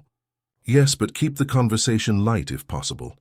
Avoid overloading her with information and prepare yourself for her appearance. 5 years in a hospital bed leave marks. With a last gesture of thanks, James entered the room. The first thing he noticed was how it seemed more illuminated, as if the very atmosphere had changed. The second was Sarah, sitting on the hospital bed, supported by pillows, looking out the window. She was thinner, her skin pale from lack of sun, her once vibrant black hair now thinner and sprinkled with premature grey. But when she turned her face towards him, James immediately recognized the same vibrant eyes that his children had inherited. "James," she said, her voice hoarse from disuse. "You came." He approached slowly, unsure how to proceed. Should they shake hands? Would a hug be appropriate? 5 years was enough time to transform intimacy into strangeness. "Sarah, it's good to see you awake." The words seemed inadequate, but they were sincere. A small smile curved her lips. "I imagine so. The doctor told me you came to visit me regularly. All these years." "It seemed like the right thing to do," he responded, sitting in the chair next to the bed, the same chair where he had spent countless hours reading to her, telling her about the children's development, sharing news about the company and the world. "My babies," she suddenly said, her eyes teary. "Dr. Wilson said they're fine, that they're with you. But he didn't give me details." "I want to know everything, James. What are they like? What do they enjoy? Do they know who I am?" The avalanche of questions was expected, but still difficult to answer. James chose his words carefully. "They're great, Sarah. They are healthy, intelligent children, full of energy. Michael is the natural leader, always competitive, always wanting to be first in everything. Benjamin is the thinker, quiet, observant, absorbing everything around him like a sponge. And Robert is the heart of the family, always concerned with others' feelings, always trying to make everyone happy." Tears now flowed freely down her face. "They have such defined personalities already, and I missed all of that." "Don't think like that," James tried to comfort her. "You're here now. You have all the time in the world to get to know them." "Do they know about me?" "Yes, in their own way. They know they have a mother who got hurt and was sleeping in a special hospital. I show them photos of you, tell them stories of when we were a family. They call you Angel Mum," Sarah sobbed, a sound that mixed pain and gratitude. "Thank you for not letting them forget me." James hesitated before the next question. "Do you remember what happened before the accident?" Her face changed, a shadow crossing her eyes. "Fragments. I remember being afraid, very afraid. Someone was following us, watching. I received threats. I thought it was you at first because of the custody dispute. I would never do something like that, Sarah. I know. Now I know. That's why I sought out Robert. I thought, if it's not James, maybe it's someone close to him who doesn't want me to take the children to France." "You were really going to move?" Sarah sighed. "It was the plan. I had a job waiting, a chance to start over. But then the threats began, and I realized that maybe it wouldn't be safe. When I finally understood it was Edward." She stopped, focusing on a fleeting memory. "It was him, wasn't it? Edward was behind everything." "Yes, he confessed everything. He's in prison now, serving time for attempted multiple homicide and other crimes." "And Robert? Did he really try to help, or was he an accomplice?" "Robert tried to help in his own way. It was he who left the children in the park after the accident, hoping they would be found quickly. And they were just not in the way we expected." James then told the story of Emma, how the 7-year-old girl found the abandoned babies, how she cared for them alone for 10 days, how her courage and unconditional love saved the triplets when all the resources of the police and James's money had failed. Sarah listened to everything in silence, silent tears streaming down her face, occasionally squeezing James's hand when the emotion became overwhelming. "That girl, that Emma, she's an angel," she murmured when James finished the narrative. "My children are alive thanks to her." "Yes, they are. And she has become part of our family since then. I adopted her legally. She's the boy's sister now." Sarah absorbed the information slowly. "You built a new family while I slept." There was no accusation in her voice, just a painful realization. James felt the need to justify himself anyway. "It wasn't planned, Sarah. It happened naturally. Emma saved our children, and in the process saved all of us in a way. She taught us the true meaning of family." "I want to meet her," declared Sarah after a moment of reflection. "I want to personally thank the girl who saved my children. Of course, as soon as the doctors allow longer visits. Or I can bring her here if you prefer. Sarah shook her head. No, I don't want her first meeting with me to be in a hospital. It would be frightening for a child. Emma doesn't scare easily, commented James with a smile. But I understand your point. When you're stronger, we'll arrange a proper meeting. They talked for a while longer, James showing recent photos of the children on his phone, telling stories of their mischief and achievements. Sarah absorbed every word, every image, as if trying to recover the 5 lost years in a single afternoon. When signs of fatigue began to appear on her face, Dr. Wilson returned to the room, gently suggesting that the visit end. She still needs a lot of rest, he explained. The brain is readjusting, forming new connections. It's an exhausting process. Before leaving, James asked one last question. When can I bring the children to see you? Sarah seemed momentarily panicked. I don't know if I'm ready. They don't know me, James. I'm a stranger to them. And in this state, she gestured towards her weakened body, her lifeless hair, her face marked by years of inactivity. I don't want them to see me like this for the first time. Let me recover some of my strength first. Let me look more like the mother they deserve. James nodded, understanding. All right, no rush. They've waited 5 years. They can wait a few more weeks. Upon returning home, he found the family still in the garden. Mrs. Parker had organized a treasure hunt, and the triplets were running frantically around the property, following clues. Emma, always the strategist, had separated her brothers into teams and was now supervising the game, ensuring everyone had a chance to win. How is she? Asked Mrs. Jenkins, approaching discreetly while serving lemonade. Surprisingly well, considering everything. Confused, weak, but still Sarah. Her first thought was the children. And when do you plan to tell them? I still don't know. Sarah asked for time to recover a bit before meeting them. I think it's sensible. For everyone. The following days established a new routine. James divided his time between the office, the house, and the clinic, where Sarah was making surprising progress. Intensive physiotherapy already allowed her to take some steps with support, and speech therapy helped recover the strength and clarity of her voice. Emma, despite James's assurances, observed the changes with growing apprehension. Always perceptive, she noticed the frequent calls, the hasty departures, the hushed conversations between the adults. The fear of abandonment, dormant during the happy years with the Williams, was beginning to awaken again. One night, James found her in the library, curled up in an armchair, leafing through an album of old photographs, the same album he used to show Sarah to the children. She's very beautiful, commented Emma when she noticed his presence. The boys have her eyes. James sat on the arm of the armchair, observing the photo Emma was examining, Sarah holding the newborn triplets in the hospital, radiant despite the visible exhaustion. Yes, they do, he agreed, and her temperament too. Michael inherited her determination, Benjamin her intelligence, and Robert her sensitivity. Will she want to take them away when she gets better? The question came out abruptly, as if Emma couldn't contain it any longer. James sighed. He should have anticipated this conversation. Sarah and I will have much to discuss about the future, Emma, but one thing is certain, no one is going to separate our family. Any arrangement we make will include all of you. But what if she doesn't want me around? What if she thinks I'm not really part of the family? That's not going to happen, assured James firmly. Sarah already knows everything about you, about how you saved the children. She wants to meet you to thank you personally. Emma seemed momentarily surprised. She knows about me? Of course she does. It was the first story I told her when she woke up. How an incredible 7-year-old girl saved our children when we all failed. She considers you a heroine, Emma. A slight blush covered the girl's cheeks. I'm not a heroine. I just did what anyone would do. No, you did something extraordinary. Something that changed all our lives for the better. And Sarah knows that.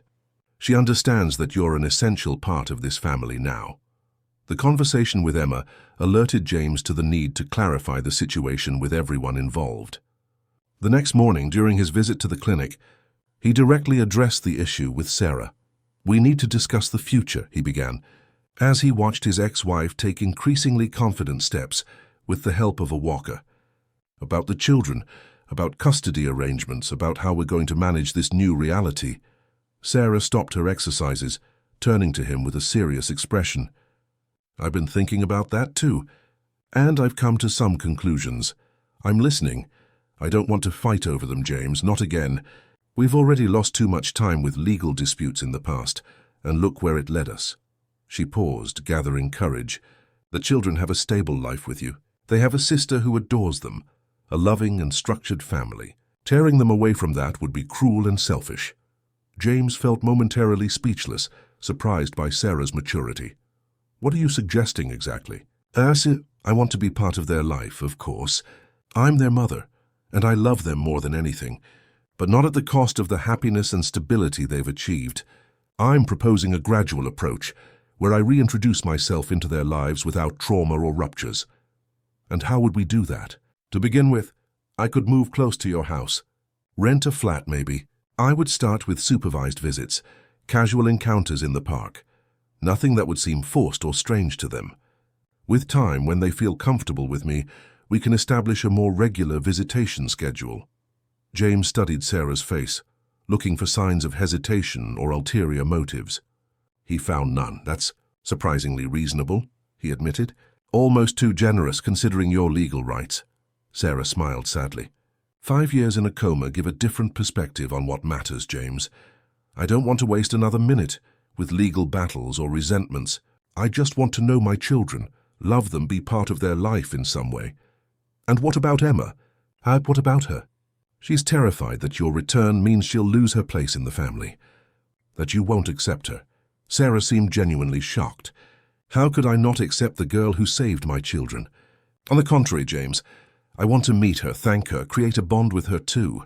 If she's important to you, she'll be important to me." The relief James felt was almost physical. Sarah's maturity and generosity were unexpected, but very welcome. Perhaps, after all, they could build a new type of family, not conventional but functional and loving in its own way. 2 weeks later, Sarah was discharged from the clinic for home treatment. As planned, she settled in a comfortable apartment not far from the Williams mansion, with a nurse and a physiotherapist who visited her daily. Robert, in a surprising demonstration of responsibility, offered to supervise her adaptation and ensure she had everything she needed. "It's the least I can do," he explained to James. "If it weren't for my decision to leave the babies in that park, none of this would have happened. Or it could have been much worse," countered James. "We'll never know." The first meeting between Emma and Sarah was carefully planned. James suggested a casual lunch at Sarah's apartment, just the three of them, without the children yet.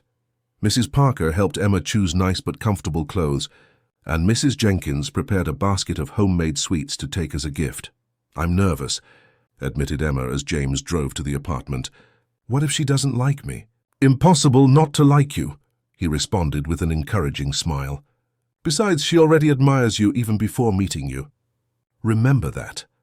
Sarah's apartment was cozy and bright, decorated with fresh flowers and photographs of the triplets that James had provided. When she opened the door, Emma immediately noticed how she looked different from the photos in the family album.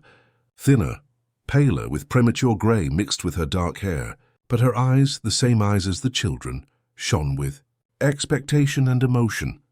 "Emma," said Sarah, her voice breaking. "Finally we meet." For a moment, no one knew exactly how to proceed. Should they shake hands, hug? The situation had no precedent in any social etiquette manual. It was Emma who broke the impasse, extending the basket of sweets with a shy smile. "Mrs. Jenkins sent this for you. They're chocolates and truffles. She said they were your favorites before." Sarah accepted the basket, visibly moved by the gesture. Mrs. Jenkins still remembers. How kind of her. And of you for bringing them. The meal began a bit tense, with hesitant conversations about the weather, the apartment decoration, Sarah's recovery. But gradually, as the meal progressed, the barriers began to fall. "Tell me about the boys," asked Sarah, serving herself more salad. "From your point of view, what's it like to be their sister?" The question caught Emma by surprise, but it was a topic she could talk about for hours. "They are everything to me," she responded honestly. "From the first day when I found them in that basket, I felt that we belonged to each other. What was it like taking care of 3 babies alone?" "You were only 7 years old, right?" It must have been frightening. Emma shrugged, as if minimizing an extraordinary feat. You do what you have to do. They needed me, so I learned to care for them. It wasn't as difficult as people think.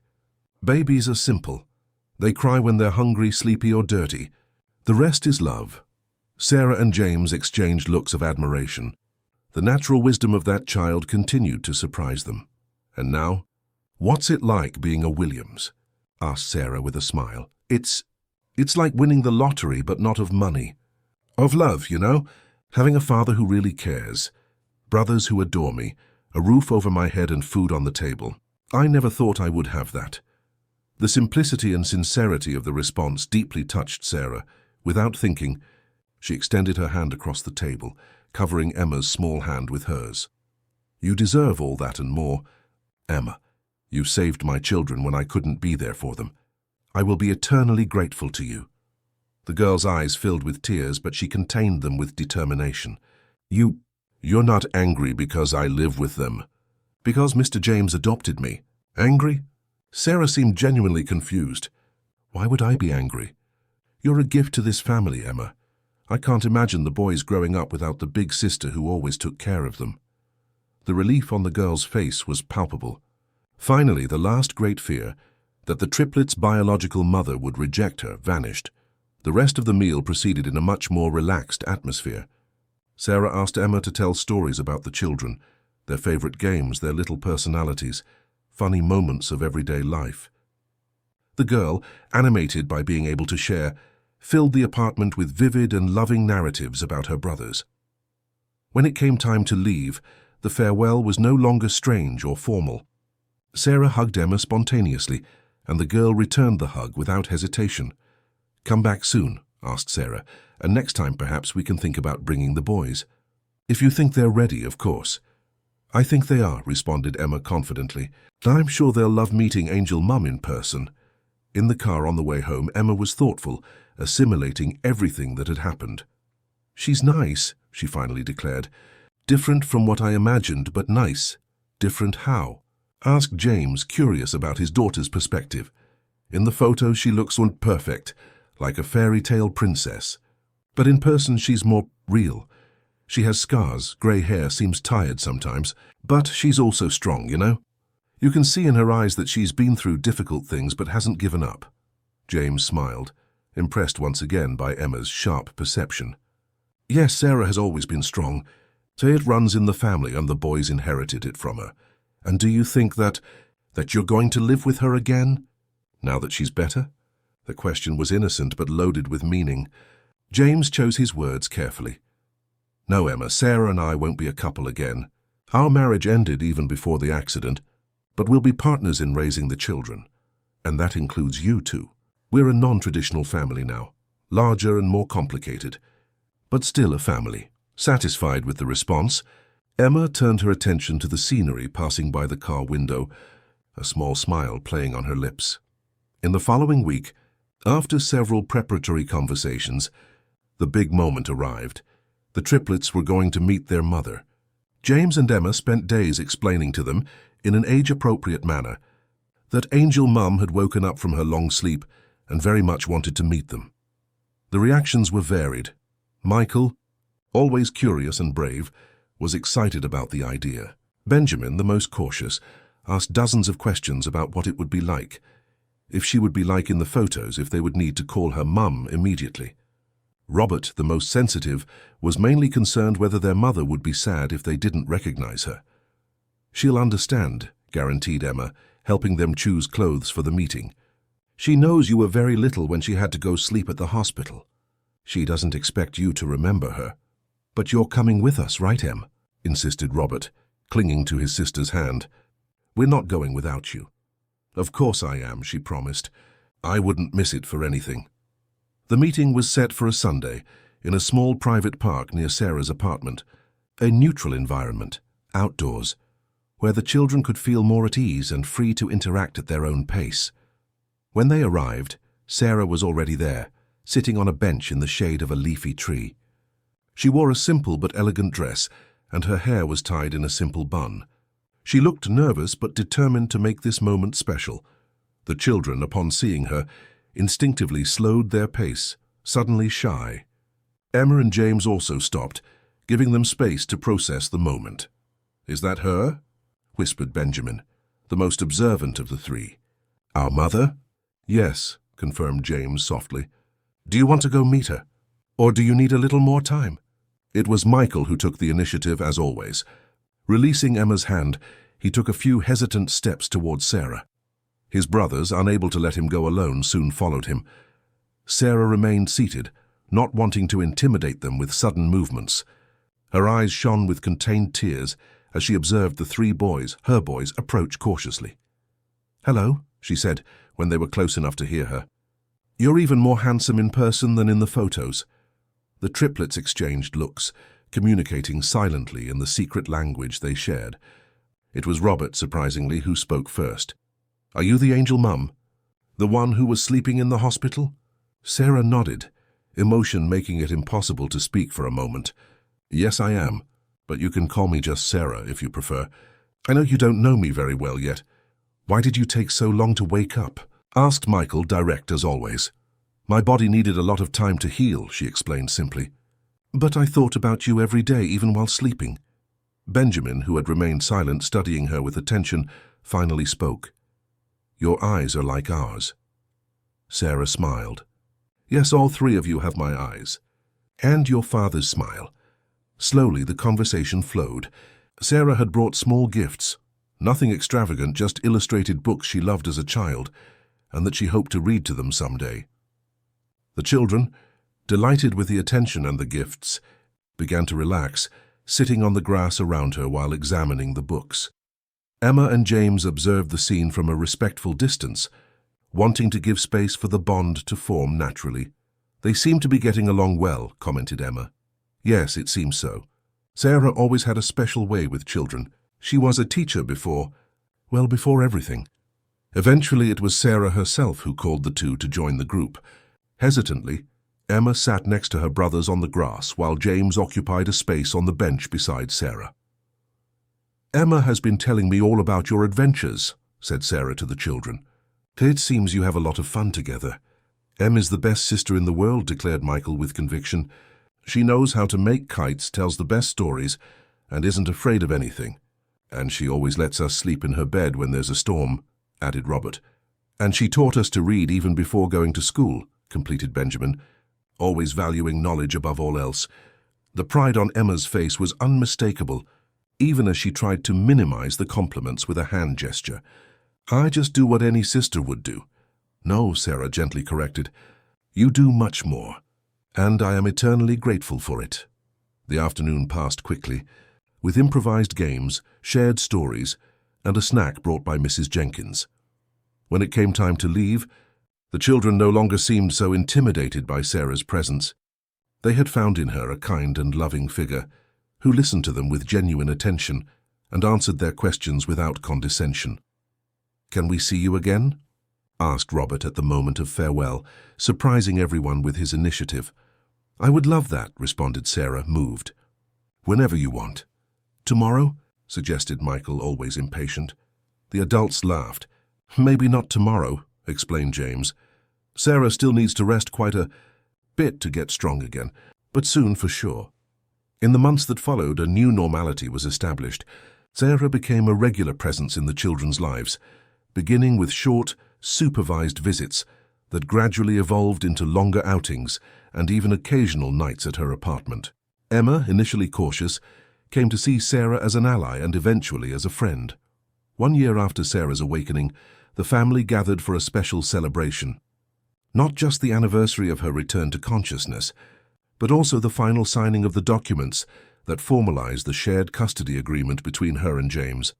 An agreement that, at Sarah's insistent request, included specific provisions about Emma, ensuring that the girl would always remain with her brothers, regardless of which adult they were with at the moment.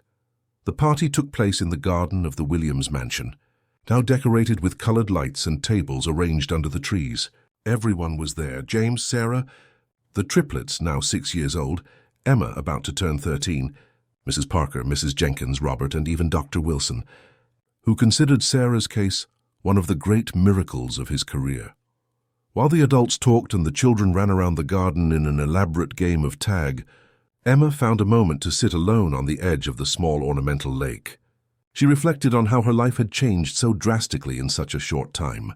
From the hungry and lonely girl on the streets to the loved daughter and sister of an unconventional but deeply united family. Sarah found her there, approaching with silent steps. "May I join you?" she asked gently. Emma smiled, making room on the bench. "Of course." For a few minutes they remained in a comfortable silence, observing the colorful fish swimming lazily in the crystal-clear waters. "I was thinking," began Sarah, "about how life takes unexpected turns." "What do you mean?"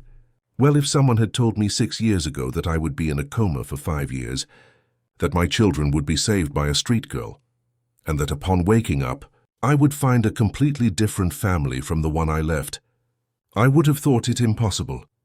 And yet here we are." Emma reflected on this. "Do you think it was destiny?" "My grandmother believed in that. Maybe, or maybe it's simply life weaving its unpredictable patterns. The important thing is that despite all the pain and losses, we found each other. And that—" Sarah hesitated, searching for the right words. "That makes all the suffering worthwhile, don't you think?" The girl nodded thoughtfully. "When I found the boys in that basket, I thought I was saving them. But I think in reality they saved me too." Sarah smiled, extending her hand to touch Emma's face with maternal affection. "You saved each other, and in the process you saved all of us. Never forget that." From afar, James observed the interaction between his adopted daughter and his ex-wife with a feeling of deep gratitude. The journey to this point had been full of challenges, pain, and surprises, but the final result was more beautiful than anyone could have imagined. "In the end, everything turned out well, didn't it?" commented Robert, who joined him with a glass of champagne in hand. "Better than we could have hoped," agreed James. "Who would have thought that that skinny girl with a basket of babies would transform our lives in this way?" "Angels appear in the most unlikely places," philosophized Robert, surprising his brother with the moment of uncommon sensitivity. At that instant, the triplets came running, surrounding Emma and Sarah at the edge of the lake, begging them to join the game. With laughter and feigned protests, the two got up, letting themselves be dragged by the insistent little hands. And there, under the starry London sky, an extraordinary family, built not by blood ties, but by choices of love, courage, and forgiveness, celebrated the miracle of having found each other in the most unlikely circumstances. Dear listeners, we hope that Emma's and the Williams triplets story has touched your hearts. To accompany more moving narratives like this one, we have prepared a special playlist that explores family bonds formed beyond blood. Find it here by clicking on the left. If this story awakened emotions in you, don't forget to subscribe to our channel. Leave your like and share your thoughts in the comments. Which city are you watching from? Tell us which moment of the story touched your heart the most. Every day we bring new stories that celebrate human resilience and the transformative power of love. Don't miss our upcoming content. The next story might be exactly what your heart needs to hear today.